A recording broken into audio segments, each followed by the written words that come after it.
اسرائیل کے وجود کو تسلیم نہیں کیا جا سکتا۔ اور اس حوالے سے جو پاکستان کا ہمیشہ سے موقف رہا ہے کہ اسرائیل کو فلسطین کو ایک آزاد ریاست بنایا جائے، اور اس میں جتنے جو مقبوضہ علاقے ہیں جس پر اسرائیل نے قبضہ کر رکھا ہے وہ وڈرا کریں، اور خاص کر کے جو 1967 میں اسرائیل اور جو عرب وار ہوئی تھی جس کے نتیجے میں اسرائیل نے جو اپنا غاصبانہ قبضہ ہے اس کو ایکسپینڈ کر دیا تھا،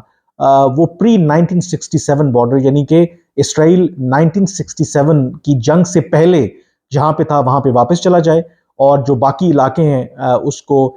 فلسطین کو ایک آزاد ریاست کے طور پر تسلیم کیا جائے، اور القدس الشریف وہ دارالخلافہ ہونا چاہیے جو نئی فلسطین کی ریاست ہے۔ اور یہ موقف پاکستان کا 7 اکتوبر کے بعد یہ جو دوبارہ مشرق وسطی میں تناؤ شروع ہوا، اس سے پہلے بھی پاکستان کا یہی موقف تھا، اور آج جو پاکستان کے وزیر خارجہ ہیں انہوں نے اس موقف کو ری ایٹریٹ کیا۔ ان سے یہ بھی سوال ہوا کہ پاکستان تو شاید اپنے موقف پر قائم ہے، لیکن کئی جو مشرق وسطی کے ممالک ہیں، خاص کر کے سعودی عرب، UAE اور دوسرے ایسے ممالک جو اس 7 اکتوبر کے واقعے سے پہلے اسرائیل کو تسلیم کرنے کے بارے میں سوچ رہے تھے، تو کیا پاکستان بھی جو اپنی پالیسی ہے ان عرب ممالک کو دیکھ کر کے مرتب کرے گا فلسطین کے حوالے سے، یا پاکستان کا ایک اپنا موقف ہوگا؟ تو اس پر بھی اگین جو وزیر خارجہ ہیں انہوں نے بڑا واضح کیا کہ پاکستان ایک ساورن ملک ہے، اور پاکستان کی جو پوزیشن ہے ڈیفینیٹلی پاکستان کوآرڈینیٹ کرتا ہے ود ادر کنٹریز لائک سعودی عربیہ، مسلم دنیا کا ایک اہم ملک ہے، لیکن ارسپیکٹو کے جو مشرق وسطی کے ممالک ہیں ان کا کیا سٹانس ہے، پاکستان کی پوزیشن جو ہے وہ بہت واضح ہے، اور OIC کا بھی جو موقف ہے وہ بھی یہی ہے کہ جب تک 2 اسٹیٹ سولوشن کی طرف نہیں بڑھتے تو اس وقت تک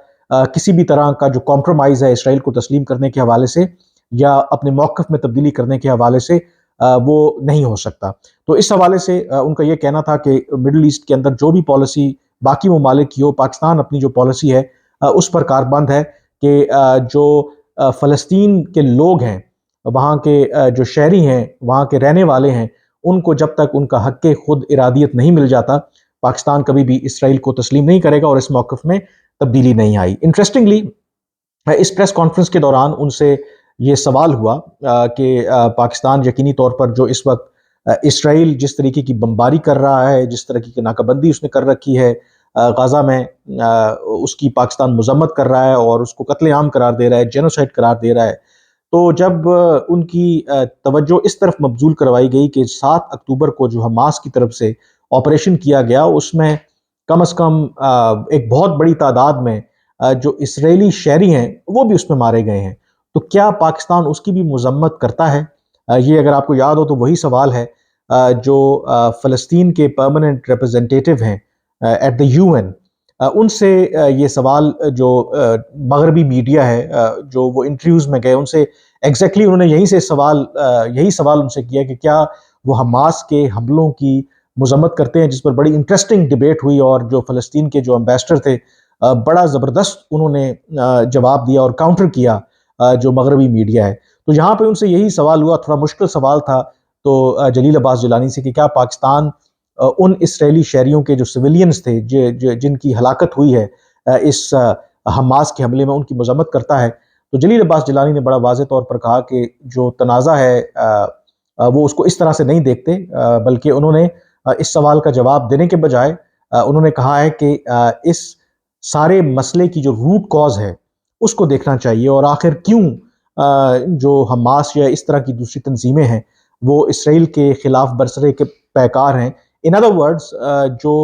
موقف جو فلسطین کے امبیسڈر نے بڑا زبردست موقف انہوں نے پیش کیا، یہی موقف انہوں نے اپنایا کہ جو فلسطین یا اسرائیل کا تنازع ہے وہ 7 اکتوبر سے نہیں شروع ہوا، وہ شروع ہوا ہے آج سے ڈیکیڈز پہلے، جب فلسطین کی زمین کے اوپر اسرائیل نے قبضہ کیا اور اس کے نتیجے میں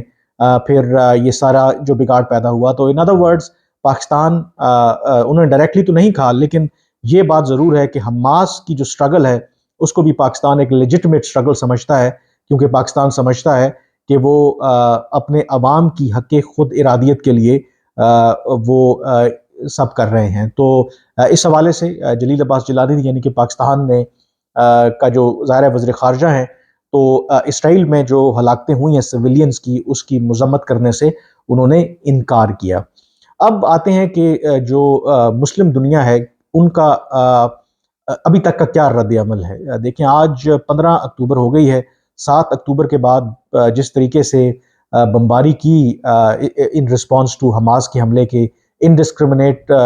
بومنگ، اور ایک ہفتے کے دوران 6,000 سے زائد وہاں پر اسرائیل ہے جو انہوں نے اس غزہ کی ایک چھوٹی سی پٹی میں جہاں پہ 23 لاکھ لوگ رہتے ہیں وہاں پر بم گرائے ہیں، اور اس سے پہلے ہی وہاں پہ ناکہ بندی تھی، بلکہ بجلی بند کر دی، ان کا پانی بھی بند کر دیا، ایون جو ہاسپٹلز ہیں وہ جنریٹرز پہ چل رہے ہیں، اور اب یہ اطلاعات بھی ہیں کہ جو جنریٹرز چل رہے ہیں ان کے لیے جو فیول چاہیے تو وہ بھی فیول ختم ہو رہا ہے، تو اس سے ایک ہیومینیٹیرین جو کیٹاسٹرفی ہے وہ آلریڈی وہاں پہ انفولڈ ہو چکی ہے۔ تو اس تناظر میں اب جو OIC ہے، آرگنائزیشن آف اسلامک کنٹریز، 57 ممالک کی، ویسے تو ایک ٹوتھ لیس باڈی ہے، تو ان کو اب خیال آیا ہے کہ اگلے ہفتے یعنی کہ 18 اکتوبر کو سعودی عرب میں جو OIC کی ایگزیکٹو کمیٹی ہے اس کا ایک اجلاس ہو رہا ہے، اور ایجنڈا جو ہے، جو موجودہ صورتحال ہے غزہ کی پٹی میں اور اسرائیل کے جو حملے ہیں، اور جو ایک خطرہ ہے اور خدشہ ہے کہ بہت جلد جو اسرائیل ہے غزہ میں باقاعدہ طور پر ایک زمینی آپریشن شروع کرنے والا ہے۔ اب یہ جو ایگزیکٹو کمیٹی ہے OIC کی، پاکستان بھی اس کا ممبر ہے، پاکستان کے وزیر خارجہ جلیل عباس جیلانی اس ایگزیکٹو کمیٹی کے اجلاس میں شرکت کریں گے، اور کوشش کریں گے، جو آج بھی انہوں نے کہا کہ پاکستان اور جو باقی دنیا کے مسلم ممالک ہیں کہ کسی طریقے سے فردر جو سچویشن ہے اور خاص کر کے جو قتل عام ہے فلسطینیوں کا اس کو روکا جائے۔ اب انٹرسٹنگلی شاید ایگزیکٹو کمیٹی کا نام سن کے تو لگتا ہے کہ بہت یقینی طور پر بہت ہی کوئی ٹاپ ڈیسیجن میکنگ باڈی ہے، لیکن اگر آپ OIC کی ہائرارکی دیکھیں تو اس وقت سب سے پہلے جو سب سے اہم فورم ہوتا ہے وہ آتا ہے آپ کے خیال میں جو سمٹ ہے اس کے بعد ہے کونسل آف فارن منسٹرز جس میں تمام وزرائے خارجہ ہوتے ہیں، تیسری ہوتی ہے اسٹینڈنگ کمیٹی، اور چوتھے نمبر پر آتی ہے یہ OIC کی ایگزیکٹو کمیٹی۔ تو آپ امیجن کریں کہ ایک اتنا بڑا ایشو، مسلم دنیا کا OIC بنی اسی وجہ سے تھی کہ کسی طریقے سے جو مشرق وسطیٰ اور کے اندر خاص کر کے فلسطینیوں کے جو حقوق ہیں ان کا تحفظ کرنا، اور یہ اجلاس 2 ہفتوں کے بعد ہونے جا رہا ہے، جب شاید اتنی تباہی آلریڈی مچ چکی ہے۔ ویسے اگر پہلے بھی ہوتا تو کیا امپیکٹ آنا تھا، بٹ نیوردلیس اگر اجلاس ہو بھی رہا ہے تو وہ ایگزیکٹو کمیٹی کا ہو رہا ہے، ایون کہ جو ٹاپ 3 باڈیز ہیں OIC کی اس کا اجلاس بھی نہیں ہو رہا، تو اس سے ایک اندازہ آپ کو ہوتا ہے کہ جو OIC ہے وہ کتنی اس حوالے سے آپ کہہ سکتے ہیں کہ اوبلیویس ہے، یا ان کا جو رسپانس ہے کتنا سلو ہے۔ ہونا تو یہی چاہیے تھا کہ جب یہ سارا سلسلہ شروع ہوا ودن ڈیز، ودن فیو آورز اس حوالے سے کوئی ایکشن ہو جانا چاہیے تھا، دو کہ اگر ہو بھی جاتا تو فرق نہیں پڑنا تھا، بٹ ایون اگر یہ اب ہو بھی رہا ہے تو اس لیول پہ ہو رہا ہے کہ شاید اس کا بہت زیادہ کوئی امپیکٹ نہ ہو، اور یہی وجہ ہے کہ اسرائیل بھی اچھی طرح سے جانتا ہے، جو اس کے مغربی اتحادی ہیں وہ بھی اچھی طرح سے جانتے ہیں کہ اسرائیل جو مرضی کرے، وہ کرائمز کمٹ کرے، جینوسائڈ کرے،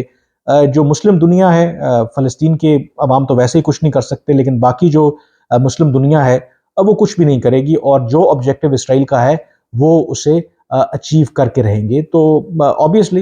یہ ایک لمحہ فکری ہے ہمارے لیے۔ اب دیکھیں 18 اکتوبر کو جو ایگزیکٹو کمیٹی کا OIC کا اجلاس ہوگا، یقینی طور پر اس میں ایک بیان تو آ جائے گا، بٹ اس کا جو ایکچوئل امپیکٹ ہے کیا آن گراؤنڈ ہوگا، بالکل اس کا امپیکٹ نہیں ہوگا، اور آئی تھنک اپنے آپ کو ہی مسلم دنیا کو بلیم کرنا چاہیے۔ جب آپ کمزور ہوتے ہیں، جب آپ کے اندر اتنی کمزوریاں ہوتی ہیں تو پھر آپ کے ساتھ یہی حال ہوتا ہے، اور اس کمزوری کا فائدہ اسرائیل اور ان کے اتحادی اٹھا رہے ہیں، اور جو سب سے بڑے وکٹم ہیں وہ وہاں پر فلسطین کے نہتے عوام ہیں، اور جو وہاں پر اس وقت سچویشن ہے